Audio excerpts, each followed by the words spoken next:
ஏய் ஏன்டா என் வாழ்க்கையை கெடுக்க பார்க்குற? ஏய் நான் என்னடா பண்ணேன்? இப்போ பார் கேமை இதோட நிப்பாட்டிக்கோ. எனக்கு தேவையில்லாத பிரச்சனையில மாட்டிப்பேன். எனக்கு என்னமோ வீட்டுக்கு பொண்ணது நீ தான் டவுட்டாக இருக்கு.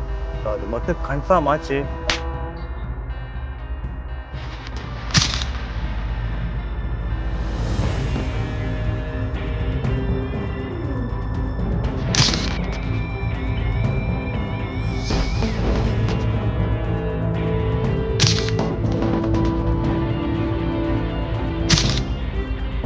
தூடு ஃபோன்.